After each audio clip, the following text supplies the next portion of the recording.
What's up, CHFFL, and welcome to Championship Week 2020. It's been a long road, but I'm sure we're all very excited to see who comes away with possibly the most sought-after title in all of fantasy football worldwide, the Chartiers Houston Fantasy Football League champion. I'm going to wrap up round two, look at any last-minute waiver ads that came in this week, get through the consolation picks, and before talking about our third-place game, and of course, an in-depth look at our championship match between Parker and Minnie. In round two, my predictions were 4-2, putting me to 58-31 on the season. Parker dominated against Grant and got Team of the Week as the super team is knocked out of the playoffs. Minnie impresses with over 161 against Wes to also make the championship. Swan and Banis in the losers bracket each put up over 130 points, Swan securing top draft priority a week early, and Banis knocking the Coruscant Younglings into the toilet bowl, which was a surprise if you were paying attention to the losers bracket. For the waiver watch, Brad picked up Giovanni Bernard for $10 as Joe Mixon never ever came back from the IR, which really stunk in my family league, and for Minnie, who traded for him in this league. Max picked up the Browns defense for $2. I thought that was a really good pickup. Surprised nobody else went for him in those top four games because I think the Browns are the top defense this week. So a good acquisition there by Max. Now on to the matchups. First we have the toilet bowl for Stan's Icebox's Little Giants versus Derek and my Coruscant Younglings, who of course traded draft picks to Stan in our playoff run, which did not work out well. Stan got 20 points from his quarterback and a receiver. We got 15 from the kicker, so I'm chasing the points there and saying that we avoid a last place finish. For losers bracket, this is the most important game for draft priority this week. Zero Fun Serve versus the Tuscan City Raiders. Almost tied after each team have two players go. Notably, Myles Gaskin gets 40 points, which for Mark, who probably was thinking his keeper status was down the toilet, that probably puts him back in play to be kept next year. Chubb is the biggest remaining player with a chance to have a large game, so I'm going with Mark based off of Chubb being the X factor.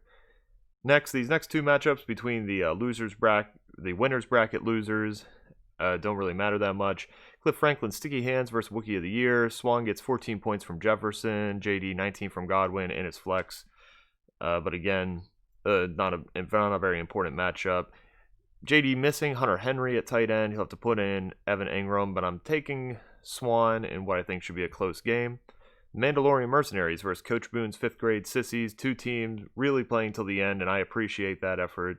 40 points from Mike Evans for Max in the Tampa Bay's rout of the Detroit Lions. And I think Max, as I said in the waiver watch, is set for a big game from his defense with the Browns going against the Jets, so I'm taking Max there. On to what matters, the third place game. Wes's Knights of Alvin versus Grant's SCLSU Mud Dogs. Kamara puts up 59 points, so Wes is out to a big lead here. Grant got 13 points back at the tight end position. Interestingly, for me at least, DK Metcalf on the bench for Wes. Josh Jacobs already went on the bench, or he was in the lineup, but I don't think DK Metcalf is going to play for Wes unless he puts him in over Allen Robinson. Grant likely going to switch Le'Veon Bell into the flex. Could have a really big day. Clyde Edwards-Helaire is out. And this looks like it's going to be the highest scoring game. These two teams, of course, have something to prove, both thinking that they were championship worthy.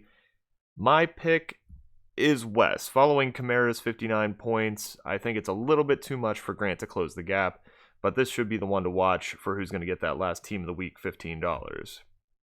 Finally, our championship. Show Me the Money versus Kareem by the Sith. Parker chasing his third ring, which would tie me for most in league history. Minnie just getting his first top 3 finish, would love to make it a championship. Minnie did leave 31 points on the bench with Jeff Wilson. He's in a tough situation with that San Francisco backfield, what you're going to actually expect. For Parker, Hopkins underwhelmed with only 12 points. Not a great start for him either, but Minnie only has 4 players left and put up 71 points. It's looking like a low-scoring championship. Can Tyreek Hill save Minnie yet again, put up something like a 30, 40, even 50-point game? We'll have to see. Kareem Hunt, not who the experts would have suggested starting this week, but it's hard not to start your namesake. So it would be a great storyline if Hunt can surprise, maybe get into the end zone once or twice. For Parker, Aaron Rodgers, the Packers play the Titans. Rodgers and Henry both have great matchups. Parker's going to be glued to the screen for that game, I imagine, watching his scoreboard light up. And Travis Kelce notably has a very good matchup against the Falcons. All of this considered, I have to think Parker does it. I have to think that my reign as the only 3-ring holder in the league is going to be over after this week. Both of these teams did a great job to get here. All 4 of our still remaining teams did a great job to get there. And I thank everybody for their effort this year, being active on Discord, making it such a fun experience. I'll try to be a little more active in the off season, but I feel like I promise that every year, and it almost never happens until we get a couple of months out. But best of luck, Parker and Minnie. Good job, regardless of the outcome. And we'll see you after the championship. Bye.